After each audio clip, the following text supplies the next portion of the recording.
கிறிஸ்துவுக்குள் பிரியமானவர்களே, இந்த 2026 ஆண்டில் முதல் ஓய்வு நாள் இந்த ஆராதனையிலே ஆண்டவருடைய வார்த்தை பகிர்ந்து கொள்வதற்கு கர்த்தருக்கு நான் நன்றி செலுத்துகின்றேன். உங்கள் யாவருக்கும் உங்கள் குடும்பத்தாருக்கும் மீண்டும் ஒரு வரிசையாக புத்தாண்டு வாழ்த்துதலே சமாதானத்தையும் நன்மைகளையும் ஆசீர்வாதங்களையும் தெரிவித்துக் கொள்கிறேன்.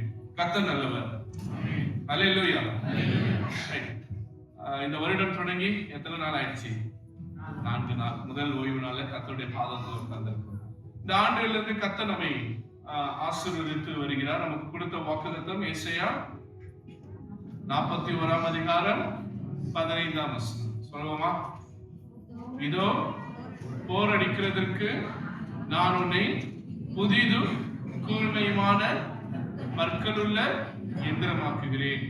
நீ மலைகளை மிதித்து போடுவாய், மிதித்து நொறுக்கி குன்றுகளை பதருக்கு ஒப்பாக்கி போடுவார். இந்த வாக்கு தத்துவத்தின்படி கர்த்தர் நம்மை புதிய காரியங்களை இந்த ஆண்டிலே கர்த்தர் செய்ய கிருபை செய்தார். எத்தனை பேருக்கு புது வருட ஆராதனை ஆசீர்வாதமாக இருந்தது? நல்ல சொல்லமா? ஆனா எனக்கு ரொம்ப ஆசீர்வாதமாக இருந்தது. ஒரு மிகப்பெரிய ஆசீர்வாதத்தை, ஒரு நன்மையும் நான் உணர்ந்தேன். கர்த்தருக்கு நான் நன்றி உள்ளவர்களாக இருக்கின்றேன். அல்லேலூயா. ரைட். நான் நம்முடைய திருச்சபையில வயதானவர்கள் அப்படின்னு பார்த்தா அந்த நாள்ல அகஸ்டின் ஐயாவுடைய அம்மா தான் அவனுக்கு வயதானவர். அவங்க முடித்து போகும்போது சொன்னாங்க, ஐயா நீங்க எல்லாருக்காக நன்றி செலுத்துறீங்க, நான் ஒருவனுக்கு மட்டும் நான் நன்றி செலுத்தினேன் அப்படின்னாங்க. எனக்கு ரொம்ப ஆச்சரியமா, என்னம்மா அப்படின்னா, இந்த திருச்சபைக்கு கர்த்தர் உங்களை 1000 கொடுத்ததுக்காக நான் நன்றி செலுத்துறேன்னாங்க. உண்மையில அவங்க வாழ்க்கையில எவ்வளவோ 1000 பார்த்திருக்கலாம், ஆனா எனக்காக அவங்க நன்றி செலுத்தினாலும் போது உண்மையிலே ஐ ஃபெல்ட் வெரி பிளெஸ்ட். ஆமென். அதுக்கு அடுத்தது முதல் நாள் அன்னைக்கு தான் அந்த சர்வீஸ் அப்போ முடிச்சுட்டு ஒரு குட்டி பையன் வந்தான். யாருன்னா ரான் வந்தான். வந்து, uncle this year new year service is really best for Meena. எனக்கு ரொம்ப ஆச்சரியம். அப்போ இந்த திருச்சபையில் இருக்க ஒரு மூத்தவர்களுக்கு அந்த ஆராதனை ஆசீர்வாதமா இருந்தது. இந்த திருச்சபையில் இருக்கிற ஒரு குட்டி பிள்ளைக்கு நான் ஆச்சரியமா பார்த்தேன். ஐரபாத்த கூப்பிட்டு சொன்னேன், பாரு என்ன சொல்றேன். அவன் சொன்னா, aunty I really enjoy the service அப்படின்னா. ஓகே, கர்த்தர் இந்த திருச்சபையில் பெரிய காரியங்களை செய்து கொண்டிருக்கிறார். ஆமென். இந்த புதிய வருடத்திலே கர்த்தர் நன்மையான காரியங்களை நம்முடைய வாழ்க்கையிலும் நம்முடைய குடும்பங்களிலும் நம்முடைய திருச்சபையிலும் கர்த்தர் செய்து கொண்டிருக்கிறார். கர்த்தருக்கு ஒரு ஹalleluya சொல்லலாமா? Amen. Christmas, I wish you very happy Christmas. ஐயா நியூ இயரே வந்துருச்சு, இன்னும் கிறிஸ்மஸ்ல இருக்கீங்க அப்படின்னா, Christmas is not about one day. Christmas என்பது, கிறிஸ்து பிறப்பு என்பது ஒரு நாள் சார்ந்ததல்ல. அது ஒரு ப்ராசஸ். ஆமென். அது ஒரு ப்ராசஸ். அது வாழ்க்கை முழுவதும் நம்மளோடு பயணிக்கக்கூடியதுதான் இந்த கிறிஸ்து பிறப்பு. குறிப்பா வருகின்ற புதன்கிழமை என்ன நாள்? எபிபனி, திருக்காட்சியின் நாள். திருக்காட்சி நாள் என்னது? ஞானிகள் யாரை பார்க்கிறது? கிறிஸ்துவை பார்க்கக்கூடிய நாள். சோ இந்த நாட்கள் நம்முடைய கிறிஸ்துவ காலண்டர்ல ரொம்ப முக்கியமான ஒரு நாள். அதனாலதான் நம்முடைய சினாடும் நமக்கு ரொம்ப அழகான ஒரு தலைப்பை கொடுத்திருக்கிறாங்க. Unveiling God's love to all. கடவுளின் அன்பை அனைவருக்கும் வெளிப்படுத்துதல் என்கிற தலைப்பின் கீழாக சிந்திக்க அழைக்கப்பட்டிருக்கின்றோம். 3 திருமறை பகுதிகளில் சுருக்கமாக இந்த அருளுரையை முடிக்க ஆசைப்படுகின்றேன். இயேசு கிறிஸ்துவுடைய பிறப்பை குறித்து நம்ம பார்க்கும்போது முதல்ல நம்ம புரிந்து கொள்கிறது என்னென்றால், இது ஒரு மெசேஜ் அல்ல. Jesus birth is not a message. அது ஏதோ ஒரு ஆண்டவர் நமக்கு கொடுக்கின்ற ஒரு செய்தி அல்ல, அது ஒரு வரலாறு. ஆமென்.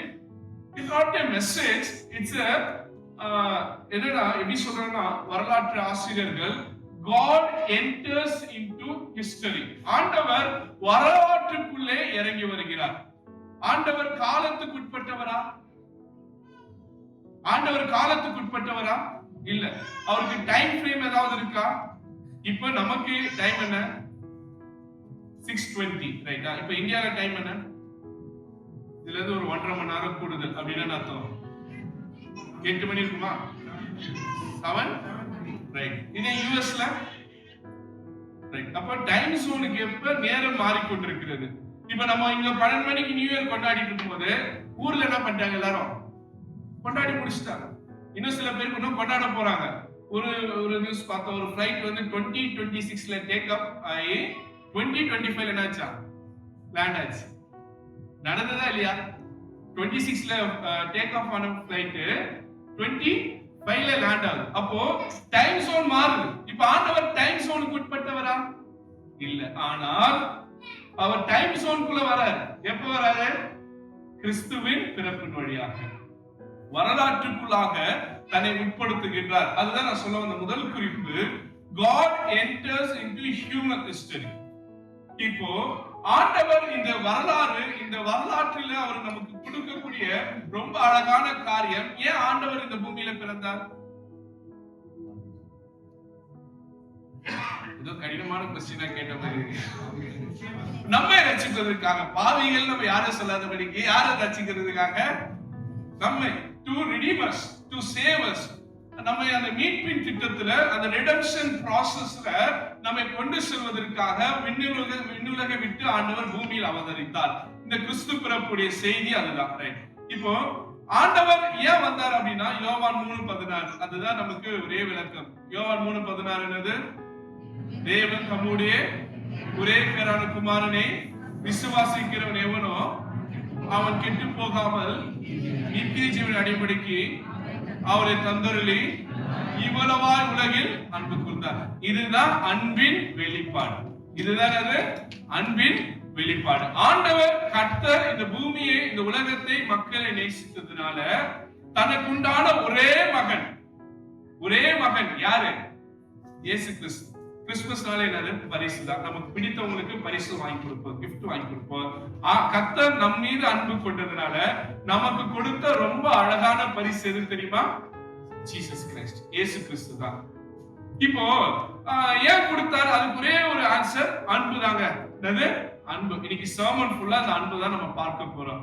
இப்ப நான் அன்பனோட இப்ப நிறைய இந்த ஷார்ட்ஸ் எல்லாம் நம்ம போடும்போது கீழே நிறைய பேர் கமெண்ட் அடிச்சுட்டே இருப்பாங்க. சில பேர் எல்லாம் ஏதோ அடிப்பாங்க, எல்லாம் டெலீட் பண்றது, ஹைட் பண்றது, சம்மந்தமே இல்லாம.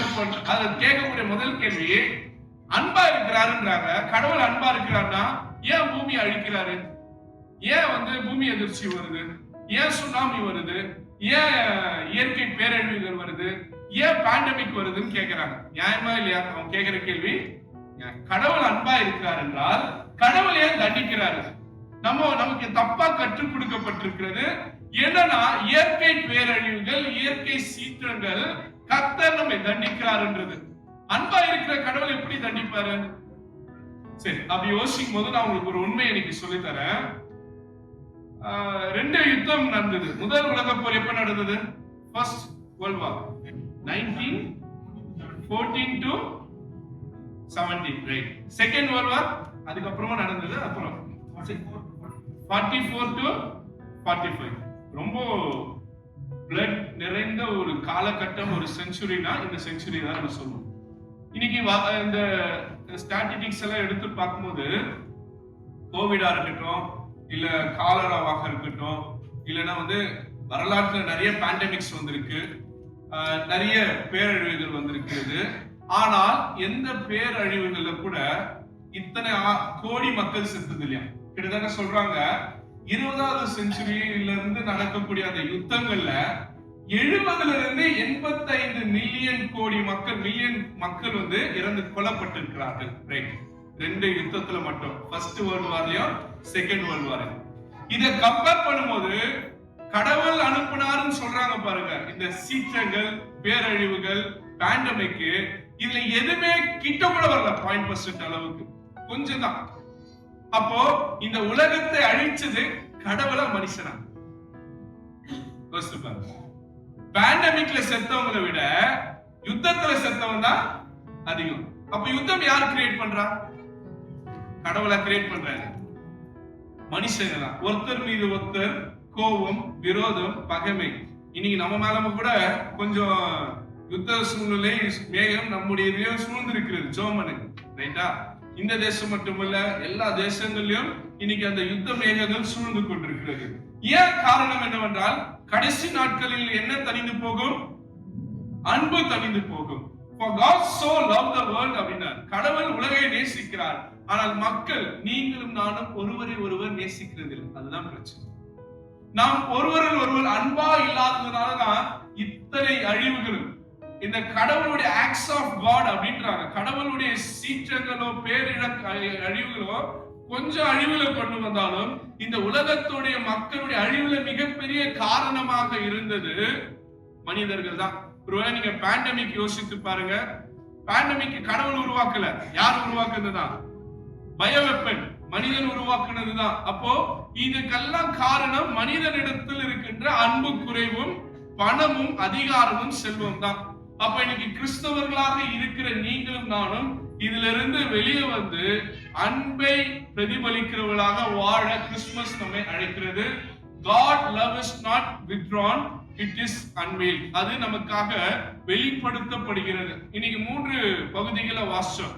முதல் பகுதி ஆதியாகமம், சொல்லுங்களேன், 12ஆம் அதிகாரத்துல யாரை பத்தி பார்த்தோம்? ஆபிரகாம். அடுத்தது ரோமர்ல பவுல் சொல்ற ரோம திருச்சபைக்கு எழுதும்போது அதுல பவுலுடைய வார்த்தைகளை பார்த்தோம். மூன்றாவது யோவான்ல இயேசு ஆண்டவர் சொல்றாரு தகப்பனுடைய அன்பும் தன்னுடைய அன்பை பற்றி. இல்ல 3 குறிப்புகள் ஆபிரகாம் வழியாக நம்ம கற்றுக்கொள்கிறது. லவ் இஸ் ப்ராமிஸ்ட், அன்பு வாக்கு பண்ணப்படுகிறது. பால் என்ன சொல்றாரு? அன்பை அறிவிக்கிறார். Love is proclaimed. மூன்றாவது இயேசு லவ் இஸ் எம்போடிட், அவர் தன்னை அன்பினால் வெளிப்படுத்துகிறார். இந்த 3 குறிப்புகளோடு இந்த நாளுடைய அருளுரைக்குள்ளாக நம்ம போவோம்னா, அடுத்த முதல் குறிப்பு, if God is love, God's love unveiled through Abraham அப்படின்னு பார்க்கும்போது love that blesses all nations. நம்ம யோசித்து பாருங்க, ஆபிரகாமை கர்த்தர் அழைக்கிறாரா இல்லையா? God calls Abraham. என்ன சொல்றாரு? 12ஆம் அதிகாரம் முதல் வசனத்தை வாசிங்க. நோக்கி உன் தேசத்தையும் உன் இனத்தையும் உன் தகப்பனுடைய வீட்டையும் விட்டு புறப்பட்டு நான் உனக்கு காண்பிக்கும் தேசத்துக்கு போ. ஆபிரகாம் எந்த ஊரை சார்ந்தவர்னா ஊரு தான். ஊருன்றது எப்பவுமே என்னன்னா அது ஒரு செட்டில்மெண்ட். நம்ம ஊர்ல கூட நிறைய ஊர் இருக்கு, பெங்களூரு, மைசூரு. இந்த ஊரு அப்படின்றதே பாத்தீங்கன்னா இது நிறைய ஹிஸ்டாரிக்கல்ல இந்த ட்ரெடிஷன்ஸ்ல பாத்தீங்கன்னா செட்டில்மெண்ட்ல இருக்கக்கூடியவங்க எல்லாமே அவங்களுக்கு கிடைக்கும். எல்லா தேவையான பேசிக் நீட்ஸும் பெற்றுக்கொள்கிற ஒரு இடம் தான் இந்த ஊர். இப்ப ஆபிரகாமை கடவுள் அழைக்கும் போது நீ உன்னுடைய வரலாற்றையோ உன் குடும்பத்தையோ உன் பின்னணியோ இல்ல உன்னை சுற்றி இருக்கிற ரிசோர்சஸை நம்பாதபடிக்கு நீ என்னை நம்பி வான்னு யாரை அழைக்கிறாரு? ஆபிரகாமை அழைக்கிறார். ஆபிரகாம் எல்லா நம்பிக்கையை விட்டுட்டு விசுவாசத்தில் யாரை நோக்கி நகர்கிறாரு? கர்த்தரை நோக்கி நகர்கிறார். கர்த்தர் எந்த திசையில் போக சொல்லுகிறாரோ ஆபிரகாம் பயணப்பட தயாராகிட்டார். ரைட்டா? அப்ப அவர் கொடுக்கிற வாக்குத்தத்தம், இந்த ஆசீர்வாதம் ஆபிரகாம் என்ன சொல்லப்படுகிற தனி மனிதனுக்கு கொடுக்கப்பட்ட ஆசீர்வாதம் அல்ல. உங்க வாழ்க்கையில கர்த்தர் எந்த நன்மையை கொடுக்கிறார் வச்சுக்கோங்க, எந்த ஆசீர்வாதத்தை கொடுக்கிறார் வச்சுக்கோங்க, இல்ல ஏதோ ஒரு செல்வத்தை கொடுக்கிறார் வைத்துக் கொள்ளுங்க, இது உங்களுக்கானது மட்டும் அல்ல, இது உங்கள் குடும்பத்துக்கானது மட்டும் அல்ல. கடவுள் உங்களை ஆசீர்வதிக்கிறாருன்னா அது மற்றவர்களுக்காக. ஆமென். நீங்க யோசித்து பாருங்க, அதே ஆதியாகமம் 12ஆம் அதிகாரத்துல 3ஆம் வசனத்துல கடைசி பகுதியை மட்டும் வாசிங்க. பூமியில் உள்ள வம்சங்கள் எல்லாம் உனக்குள். பல நேரத்துல நம்ம என்ன நினைக்கிறோம்னா கர்த்தர் ஆபிரகாமை ஆசீர்வதித்தார், அவர் குடும்பம் நல்லா இருக்கு. இல்லைங்க, ஆபிரகாம் குடும்பம் நல்லா இருக்கிறதுக்காக கடவுள் ஆபிரகாமை அழிக்கல, அவரை கூப்பிடல. கடவுள் எதுக்காக கூப்பிட்டார்னா ஆபிரகாம் வழியாக அந்த தலைமுறைகள் ஆசீர்வதிக்கப்பட, இஸ்ராயல் தேசம் ஆசீர்வதிக்கப்பட, அந்த ஜனங்கள் எல்லாரும் ஆசீர்வதிக்கப்பட. அப்ப இன்னைக்கு கர்த்தர் உங்களுக்கு கொடுக்கிற ஆசீர்வாதம் உங்க பாக்கெட்லயோ உங்களுடைய பேங்க் பேலன்ஸ்ல இருக்க கூடாது. உங்கள் ஆசீர்வாதம் அடுத்தவர்களுக்கு நன்மை கொடுக்கணும். எப்பா கர்த்தர் அவரை ஆசீர்வதிச்சது நல்லது, அவரால ஒரு 10 குடும்பம் வாழுதுன்னு சாட்சி சொல்லணும். அப்போ என்னுடைய நன்மைகள் என்னுடைய ஆசீர்வாதங்கள் அடுத்தவர்களுக்கு நன்மையாய் மாற்றணும். the channel of blessing. அதுதான் சொல்றாரு, நான் உன்னை ஆசீர்வதிக்கவே ஆசீர்வதித்து நீ எப்படி இருப்பாய்? உன் பெயரை பெருமைப்படுத்தி நீ ஆசீர்வாதம். நம்ம என்ன நினைக்கிறோம்? ஆசீர்வாதமா இருக்கிறதுனா நான் ஆசீர்வாதமா இருக்கிறது. அப்படி இல்ல, நானே ஆசீர்வாதமா மாறணும். யாருக்கு? மற்றவர்களுக்கு. அதுதான் கிரேட்டஸ்ட் blessing. அப்போ கடவுளுடைய அன்பை பெற்றிருக்கிற நீங்களும் நானும் அடுத்தவர்களுக்கு அன்பை வெளிப்படுத்துகிறவர்களாக, ஆசீர்வாதங்களை தருகிறவர்களாக இருக்கணும். பொதுவாவே ஒரு வருஷத்தை கடவுள் கொடுக்கிறார் அப்படின்னும் போது, போன வருஷம் நான் கடவுளுக்காக இவ்வளவு கொடுத்தேன், இந்த வருஷம் அதை குறைச்சு கூட அதை என்ன பண்ணும், இன்க்ரீஸ் பண்ணும். நீங்க நிறைய நேரத்துல நம்ம அது பண்றது கிடையாது. ஒவ்வொரு நாளும் ஒவ்வொரு மாதமும் கர்த்தர் எனக்கு இந்த மாசத்துல இந்த ஆசீர்வாதத்தை கொடுத்தார், இந்த ஆசீர்வாதத்தை நான் உயர்த்தி தரப்போறேன் கடவுளுக்கு. ஏன்னா கடவுள் அதை வச்சுதான் பங்களா கட்ட போறான்னு இல்ல, அது வழியாக இன்னும் அதிக மக்கள் ஆசீர்வதிக்கப்படுவார். இப்ப நீங்க இந்த திருச்சபைக்கு கொடுக்குறீங்க, இந்த திருச்சபைக்கு கொடுக்கறத மாடரேட்டரோ இல்ல பிஷப்போ இல்ல வேற யாராயிரம் எடுத்துட்டு போறது கிடையாது. இது திருப்பி எங்க போறது? இதே திருச்சபைக்கு இன்னும் சகோதரர்கள் வருவதற்கு, வாகனத்தை கொடுப்பதற்கும், ஊழியங்களுக்கும் உதவி செய்வதற்கும், மற்ற திருப்பணிகளுக்கு தான் இது பயன்படுத்தப்படுகிறது. அப்ப கர்த்தர் எனக்கு கொடுத்த ஆசீர்வாதத்துல நான் மற்றவர்களுக்கு ஆசீர்வாதமாய் கொடுக்கிறதுனாலதான் நிறைய மாற்றங்கள் இந்த சமுதாயத்தில் கொண்டு வர முடிகிறது. அப்ப பல நேரங்கள் நம்ம அதை யோசிக்கிறது கிடையாது. கர்த்தர் எனக்கு ஆசீர்வாதத்தை கொடுத்தாருன்னா உடனே என்ன பண்ணலாம், வர அந்த பிளெஸிங்ஸ்ல இந்த ஸ்கீம், கோல்டு ஸ்கீம் போடலாமா, இல்ல இந்த ஊர்ல போய் ஒரு நிலத்தை வாங்கலாமா, ஒரு வீட்டை கட்டலாமா, இல்லைங்க ஐயா எனக்கு ஆண்டவர் இந்த ஆண்டு ஒரு ப்ரொமோஷன் கொடுத்திருக்கிறாரு, நான் இங்க வரும்போது 5000 சேலரிக்கு வந்தேன், இன்னைக்கு நான் 10,000 வாங்குறேன், நான் ஊர்ல ஒரு சர்ச்சு கட்டி தரேன், ஊர்ல ஒரு ஸ்கூலுக்கு நான் பில்டிங் கட்டி தரேன், ஊர்ல ஒரு ஹாஸ்டலுக்கு நான் ஒரு மாசம் சாப்பாடு கொடுக்கிறேன், ஒரு ஐயருக்கு படிக்கிற தம்பியை நான் படிக்க வைக்கிறேன். இப்படி என்னுடைய ஆசீர்வாதங்கள்ல அடுத்தவர்களுக்கு நன்மையை பழைக்கிறது, நன்மை கொடுக்கிறது தான் உண்மையான ஆசீர்வாதம். நான் எனக்கு கிடைக்கக்கூடிய ஆசீர்வாதங்களை நானும் என் குடும்பம் மட்டும் வளர்ச்சி அடைவேன்றது உண்மையான ஆசீர்வாதம் இல்லை.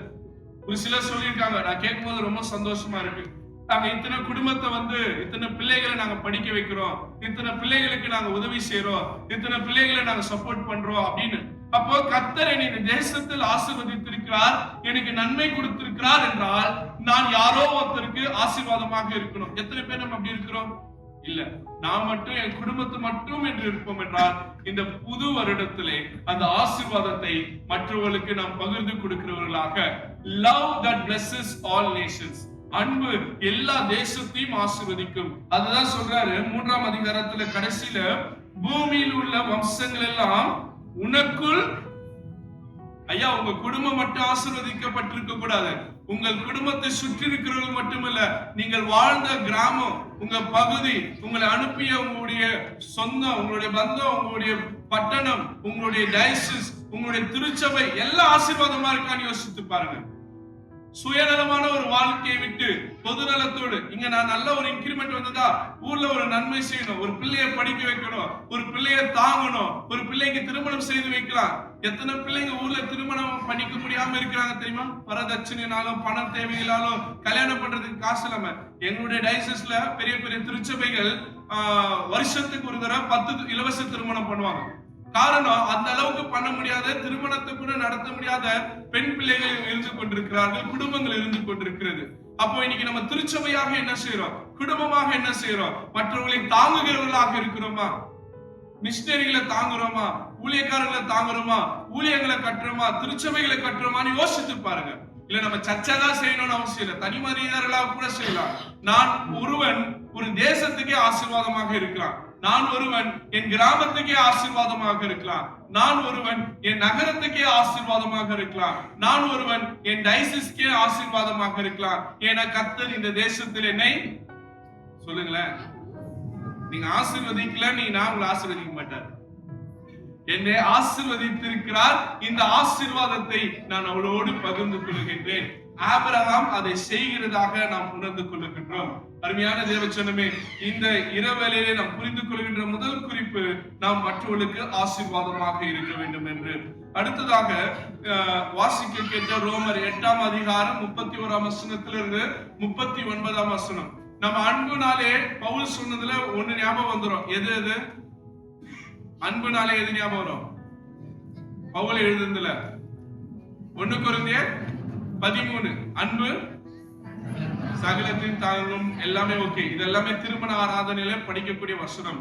அதுக்கு ரொம்ப நிகரான ஒரு பகுதினா ரோமர் 8 தான். நீங்கள் ரோமர் 8ஆம் அதிகாரத்தை நீங்கள் படிப்பதற்கு முன்னாடி அதோடைய ஹிஸ்டாரிக்கல் பேக்ரவுண்ட் பாத்தீங்கன்னா, ரோமர் திருச்சபை இந்த கிரேக்க பேரரசுனாலே, ரோம பேரரசுனாலே மிகவும் பாதிக்கப்படுகிறது. துன்புறுத்தலை சந்திக்கப்படுகிறார்கள். நீங்க யோசித்து பாருங்க, 12 அப்போஸ்தலர்கள், யூதாசுக்கு பதிலா அப்போஸ்தலனாகிய பவுலை சேர்த்துக்கிட்டோம்னு வச்சுக்கோங்களேன். எல்லாருமே எப்படிதான் செத்து போனாங்க? மாட்டேயஸதான். எப்படி? ரத்த சாட்சியாக. இன்னும் ஒரு சிலர் தோல் உரிக்கப்பட்டு, ஒரு சிலர் சிலுவையில தலைகீழாக அடிக்கப்பட்டு, சிறை சேதம் பண்ணப்பட்டு, எப்படி எப்படியோ மரணங்களை சந்தித்தார்கள். காரணம், அந்த ஏர்லி சர்ச் அத்தனை பர்சிக்யூஷனையும் அது கோ த்ரூ பண்ணிச்சு. ரைட்? அப்போ வலிகளையும் வேதனைகளையும் பயத்தோடு வாழ்ந்து கொண்டிருக்கிற ஒரு மக்களுக்கு பவுல் இந்த கடிதத்தை எழுதுறார். அவங்க சந்தோஷமா நியூ இயர் கொண்டாடிட்டு இருக்காங்க, கேக் சாப்பிட்டு இருக்கும்போது எழுதல. அவங்க சிறைச்சாலையில இருக்கும்போது, உயிருக்கு பயந்து ஓடிட்டு இருக்கும்போது, மறைமுகமா வீடுகள்ல அப்பம் புசித்துக் கொண்டிருக்கும் போது, ராபோஷனத்துல இருக்கும்போது, அவங்க படிப்பதற்காக, அவங்களை உற்சாகப்படுத்துவதற்காக இந்த கடுமையான சூழ்நிலையில் பவுல் இந்த கடிதத்தை எழுதுறார். என்ன சொல்றாரு? அந்த வசனத்தை வாசிங்க. 31ஆம் வசனம். இவைகளை குறித்து நாம் என்ன சொல்லுவோம்? அப்போ ஆதி திருச்சபை ரோம பேரரசுக்கு பயந்து ஓடிக்கொண்டிருக்கிற சூழ்நிலை, ரோம பேரரசு மரண தண்டனைகள் கொடுத்து கொண்டிருக்கிற சூழ்நிலையில பவுல் அந்த மக்களுக்கு சொல்றாரு, வாசிங்க. தேவன் நம்முடைய பட்சத்தில் இருக்கும் பொழுது நமக்கு விரோதமாய் இருப்பவர் எவ்வளவு பேர் இருக்கிறாங்க எதிர்த்து? ஒரு அரசாங்கமே இருக்கிறது, ரோம பேரரசு இருக்கிறாரு, கொடுங்கோல் அரசர்கள் இருக்கிறார்கள். அவர்களுடைய எதிர்ப்பின் மத்தியில நம்பிக்கையின் வார்த்தையாக பவுல் சொல்றார், கிறிஸ்து நம் பக்கத்தில் இருக்கும்போது நமக்கு எதிராக இருக்கக்கூடியவர் யார்? God is for us, who can be against us?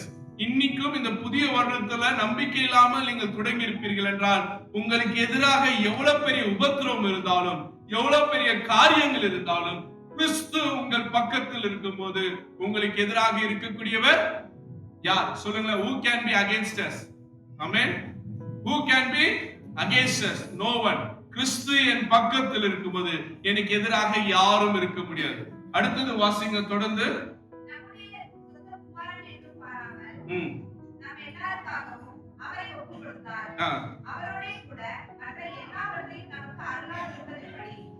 சொந்த பையனை கொடுத்துட்டாரு, நம்ம கேட்கறத கொடுக்காமல் இருப்பது எப்படி? அதான சொல்றாரு, நமக்காக தம்முடைய சொந்த குமாரனே கொடுத்திருக்கிறார், நாம் கேட்பதை அருளாமல் இருப்பது எப்படி? அடுத்தது வாசிங்க. 36ஆம் வசனத்தை வாசிங்க. இந்த கிறிஸ்து அந்த அன்பு, இதை யாராலையும் நம்ம விட்டு பிரிக்க முடியாது. கிறிஸ்துவின் அன்பை விட்டு நம்மை பிரிப்பவன் யார்? முதல்ல என்ன சொல்றாரு? வாசிங்க. உபத்திரவம், பெர்சிக்யூஷன். இந்த உலகத்துல உங்களுக்கு எத்தனை உபத்திரவங்கள் வந்தாலும், எத்தனை பாடுகள் வந்தாலும், கிறிஸ்துவின் அன்பை விட்டு பிரிக்க முடியாது. உபத்திரவமோ, வியாகுலமோ, துன்பமோ, பசியோ, நிர்வாணமோ, நாசம், மோசமோ, பட்டயமோ, 7 சொல்றார். இன்னைக்கு உங்கள் வாழ்க்கையில் இவைகள் எவை வந்தாலும் எதுவுமே கிறிஸ்துவின் அன்பை விட்டு பிரிக்க முடியாது. இது ஒரு விசுவாசத்தின் அறிக்கை. சாவை எதிர்நோக்கி இருக்கிற ரோமாபுரி திருச்சபை மக்களை பார்த்து அப்போஸ்தலனாகிய பவுல் தைரியமா சொல்றாரு, எதுவுமே நம்ம கிறிஸ்துவின் அன்பை விட்டு என்ன பண்ண முடியாது, பிரிக்க முடியாது. இன்னைக்கு நம்ம சொல்ல முடியுமா? திருச்சபையாக எத்தனை பேர் இதை சொல்ல முடியும்? நோவன். ஒரு சின்ன உபத்திரம், ஒரு சின்ன வலி, ஒரு சின்ன வேதனை, ஐயோ கிறிஸ்து வேண்டாம், சர்ச்சு வேண்டாம், வசனம் வேண்டாம், ஜெபம் வேண்டாம், எனக்கு எதுவுமே வேண்டாம் அப்படின்னு ஒரு முடிவுக்கு வந்துடுவான். ஆனால் இவர்கள் இவ்வளவு உபத்திரவத்திலும் இவ்வளவு போராட்டத்திலும் அவர்கள் சொல்லக்கூடிய வார்த்தை, கிறிஸ்துவின் அன்பை விட்டு நம்மை பிரிப்பவன் யார்? எல்லாம் சேர்ந்து படிப்போமா? கிறிஸ்துவின் அன்பை விட்டு நம்மை பிரிப்பவன் யார்? உபத்திரவமோ, வியாகுலமோ, துன்பமோ, பசியோ, நிர்வாணமோ, நாச மோசமோ, பட்டயமோ, இவை எல்லாவற்றிலும் நாம் நம்மில் அன்பு கூறுகிறவராலே முற்றும் ஜெயம் கொள்கிறவர்களாக இருக்கிறோம். அடுத்த வசனம் ரொம்ப முக்கியமானது. மரணமானாலும் ஜீவனானாலும், தேவ தூதர்களானாலும், அதிகாரங்களானாலும், வல்லமைகளானாலும், நிகழ்காரியங்களானாலும், வருங்காரியங்களானாலும், உயர்வானாலும் தாழ்வானாலும், வேற எந்த சிருஷ்டியானாலும் நம்முடைய கர்த்தராகிய இயேசு கிறிஸ்துவின் தேவனுடைய அன்பை விட்டு நம்மை பிரிக்க மாட்டாது என்று நிச்சயித்திருக்கிறேன். அருமையான தேவச்சனமே, இந்த உலகத்தின் எந்த காரியமும் கிறிஸ்துவின் அன்பை விட்டு நம்மை பிரிக்க கூடாது. அதுதான் இந்த அன்பு ரொம்ப முக்கியமானது. ஆண்டவரே, என் வாழ்க்கையில என்ன சூழ்நிலைகள் வந்தாலும், என்ன பிரச்சனைகள் வந்தாலும், என்ன போராட்டம் வந்தாலும் ஒருபோதும் நான் உண்மை விட்டு இழந்து போக மாட்டேன். ஆமென். அந்த ஒரு உறுதிப்பாடு நமக்கு தேவைப்படுகிறது. அந்த ஒரு விசுவாசம் தேவைப்படுகிறது. ஆதி திருச்சபை கண்ட உபத்திரத்தை விட நம்ம வாழ்க்கையில இருக்கிற உபத்திரம் ரொம்ப பெருசு கிடையவே கிடையாது. அதனால திருச்சபையாக அந்த ஒரு வைராக்கியம் வேணும். கிறிஸ்துவின் அன்பை விட்டு நம்மை பிரிப்பவன் யார்? அடுத்ததாக நான் நிறைவு செய்ய விரும்புகின்றேன். இன்னைக்கு வாசித்த யோவான் 15ஆம் அதிகாரம் 9ஆம் வசனத்திலிருந்து 17ஆம் வசனம் வரை ஆண்டவர் இயேசு தம்முடைய அன்பை வெளிப்படுத்துகிறார். அவர் இந்த உலகத்தை விட்டு கடந்து செல்வதற்கு முன்பாக தம் சீடர்களை பார்த்து, தம் மக்களை பார்த்து சொல்லக்கூடிய ரொம்ப அழகான வார்த்தைகள் இது. வாசிங்க. பிதா என்னிடத்தில் அன்பா இருக்கிறது போல நானும் உங்களில் அன்பாய். பிதா நம் மீது அன்பா இருந்ததுனால யாரை கொடுத்தாரு? குமாரனை கொடுத்தார். அந்த குமாரனை யார் மீது அன்பா இருக்கிறாரு? நம் மீது. நாம் எத்தனை முறை அவரை மறுதளித்தாலும், அவரை விட்டு தூரம் போயிருந்தாலும் நம் மீது குமாரன் அன்பா இருக்கிறார். அதான் பிதா எப்படி அன்பா இருக்கிறாரோ நான் உங்கள் மீது அன்பா இருக்கிறேன். அடுத்தது வாசிங்க.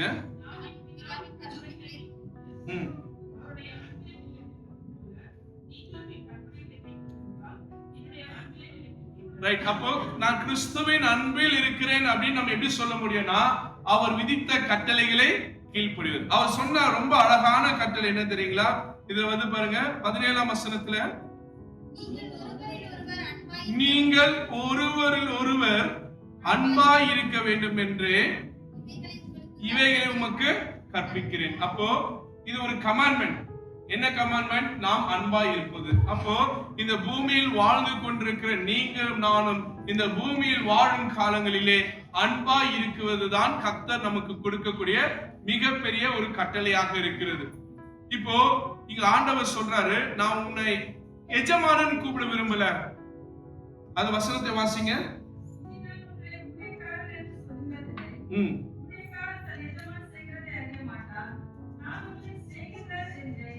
அப்போ நாம் ஆண்டவரே என் எஜமானனே சொல்றது தேவையில்லை. ஏன்னா ஆண்டவருக்கு நம்ம ஊழியக்காரர்கள் அல்ல, நம்ம ஆண்டவருக்கு யாரா இருக்கிறோமா? சிநேகிதன். அப்ப ஆண்டவர் ஏன் எனக்கு உயிரை கொடுத்தார் அப்படின்னா, ஏன்னா அவர் என் மீது அன்பு வைத்தார், என்னை நேசித்தார். என் மீது அன்பா இருக்கிறதுனால அவர் எனக்கு ஒரு நல்ல நண்பனாக, ஒரு நல்ல ஃப்ரெண்டா இருப்பதனால அவர் தம் ஜீவனை எனக்கு கொடுத்திருக்கிறேன்னு சொல்லியிருக்கிறார். இப்ப அதுக்கு காரணம் என்ன? அன்புதான். அவர் நம் மீது வைத்த அன்பினாலே தன் ஜீவனை கொடுத்திருக்கிறார். அவர் நமக்கு சிநேகிதராய் இருக்கிறார்.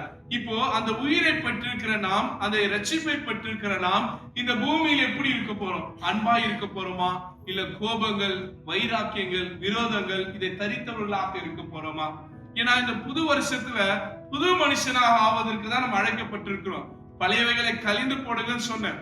இன்னும் புது வருஷத்துல பழைய கோபங்கள், பழைய விரோதங்கள், பழைய பகைமைகளை வைத்திருப்பீர்கள் என்றால் இன்னைக்கு மறுபடியும் அவைகளை விட்டு எல்லோரிடத்திலும் அன்பானவர்களாக இருக்க கர்த்தர் நம்ம அழைக்கிறார். ஏன்னா அவருடைய அன்புக்கு அகலமும் ஆழமும் கிடையாது, உயரமும் எதுவுமே கிடையாது.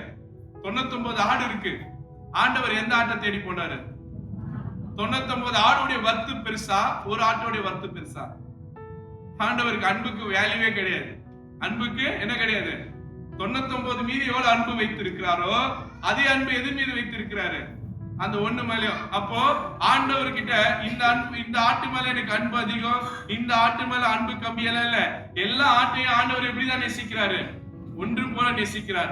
99 இருக்கு, ஒண்ணு தானே போது இல்ல. அந்த ஒண்ணு ஆண்டவருக்கு முக்கியம். அதுதான் ஆண்டவரின் அன்பா இருக்கிறது. அப்படிப்பட்ட அன்பை கொண்டவர்களாக நாம் அழைக்கப்படுகின்றோம். நிறைவாய் ஒரே ஒரு கதையை சொல்லி நான் முடிக்கின்றேன். 3 மரங்கள் ஒரு காட்டுல ரொம்ப பெருசா இருந்தது. அந்த 3 மரமும் வெட்டப்படுவதற்கு முன்னாடி ஒரு ஜெபம் பண்ணிச்சான். முதல் மரம் சொல்லிச்சான், இந்த உலகத்தின் விலையுயர்ந்த பொருட்களை தாங்கக்கூடிய ஒரு பெட்டியா நான் இருக்கணும் அப்படின்ட்டு. 2வது மரம் ஜெபம் பண்ணிச்சான், இந்த உலகத்திலே மிகப்பெரிய அரசனை கொண்டு செல்கின்ற கப்பலாக நான் இருக்கணும். 3வது மரம் சொல்லிச்சா, நான் வெட்டப்படாமல் இந்த உலகத்திலே உயர்ந்த ஒரு மரமாக நான் இருக்கணும்னு சொல்லிச்சான். ஆனா 3 மரமும் வெட்டப்பட்டது. 3 பேரும் வேற பொருட்களாக மாற்றப்பட்டார்கள். முதல் மரத்தை ஒரு மாட்டு தீவன தொட்டியாக மாற்றினார்கள். 2வது மரத்தை ஒரு கப்பலாக மாற்றினார்கள். 3வது மரத்தை 2 பலகையாக மாற்றினார்கள். முதல் மரம் என்ன எதிர்பார்த்தது? இந்த உலகத்திலே விலை உயர்ந்த பொருளை கொண்டிருக்கணும். அந்த மாட்டு தீவன தொட்டியில் அன்னை மரியாள் இயேசுவை கடத்தினார். இந்த உலகத்திலே உயர்ந்த பொருள் யாரு? உயர்ந்த செல்வம் யாரு? இயேசு. அந்த மரப்பெட்டியில் அந்த தீவன தொட்டியில் வைக்கப்பட்டார். 2வது, உலகத்தின் தலை சிறந்த அரசரை ஏற்றி செல்கின்ற படகா இருக்கணும்னு கேட்டுச்சு. ஆண்டவர் இயேசு அந்த படகில் நின்று அவர் போதித்தார். அப்போ அது கேட்டது அதுக்கு என்ன ஆயிடுச்சு? நிறைவேறிச்சு. 3வது மரம், நான் இந்த மரங்களில் எல்லாவற்றிலும் உயர்ந்த மரமாக இருக்கணும்னு கேட்டுச்சான். அது சிலுவை மரமாக மாறி நின்றது. இன்னைக்கும் அந்த உயர்த்தப்பட்டிருக்கிற சிலுவை நோக்கி மக்கள் பார்த்து கொண்டிருக்கிறார்கள். இந்த 3 ஜெபம் பண்ணுச்சு. ஆனா அந்த 3மே ஆண்டவருடைய அன்பை வெளிப்படுத்துகிறது. முதல்ல ஆண்டவருடைய தாழ்மை. விண்ணுலகத்தின் அரசராக இந்த அண்ட சராசரங்களின் அதிபதியாக இருந்த போதிலும் ஒரு தாழ்மையின் ரூபத்தை ஆண்டவர் எடுத்தார். 2வது, அவருடைய அதிகாரம். அவர் ராஜாக்களின் ராஜாவாக எல்லாவற்றுக்கும் அதிகாரம் கொண்டவராக இருந்த போதிலும் இந்த பூமியில் அவர் இறங்கி வந்தார். 3வது, அவர் நம் மீது வைத்த அன்பினாலே தம் உயிரை நமக்காக கொடுத்திருக்கிறார். இந்த 3 மரங்கள் நமக்கு கற்றுக் கொடுக்கின்ற ரொம்ப அழகான செய்தி. நாம் தாழ்மை உள்ளவர்களாக, இயேசுவின் அதிகாரம் கொண்டவர்களாக, இயேசுவின் அன்பை கொண்டவர்களாக வாழ அழைக்கப்படுகின்றோம். இந்த வருடத்தை தொடங்கி இருக்கிறோம். நம்மை பார்க்கிறவர்கள் நம்மை பார்க்க கூடாது. நான் அடிக்கடி சொல்லக்கூடிய வார்த்தை, when people look at you, அவங்க உங்களை பார்க்க கூடாது, உங்களுக்குள் இருக்கக்கூடிய கிறிஸ்துவை பார்க்கணும். கிறிஸ்து எப்படி இருந்தார் சொல்லுங்களேன்? கிறிஸ்து எப்படி இருந்தார்? அன்பா இருந்தார். நீங்களும் நானும் அன்பா இருப்பதற்காக. ஏன் நீங்க இவ்வளவு அன்பா இருக்கிறீங்கன்னா, நாங்கள் கிறிஸ்துவின் பிள்ளைகள். கிறிஸ்து இந்த பூமியில் அன்பா இருந்தது போல நாங்களும் அன்பா இருக்கிறோம் என்று சொல்லி அன்பை வெளிப்படுத்துவதற்காக ஆண்டவர் நம்மை அழைக்கிறார். தலைகளை தாழ்த்தி ஜெபம் செய்வோம். அன்பின் ஆண்டவரே, பரிசுத்த பிதாவே, நன்றியோடு ஸ்தோத்திரிக்கிறோம், துதிக்கின்றோம். அன்பை வெளிப்படுத்துவதற்காக, அன்பை அடையாளப்படுத்துவதற்காக நீர் இந்த பூமியில் அவதரித்தீர். அதை கொண்டாடும் வகையிலே நாங்கள் திருச்சபையாக உம்மை நோக்கி நாங்கள் பார்க்கின்றோம். ஆண்டவரே, எங்களை பார்க்கிறவர்கள் எங்களை அல்ல, எங்களுக்குள் இருக்க கிறிஸ்துவை காண கிருபை தாரும். திவ்ய கரங்களை தாழ்த்தி ஒப்புக் கொடுக்கிறோம். இயேசுவின் நாமத்தில் ஜெபிக்கிறோம் நல்ல தந்தையே.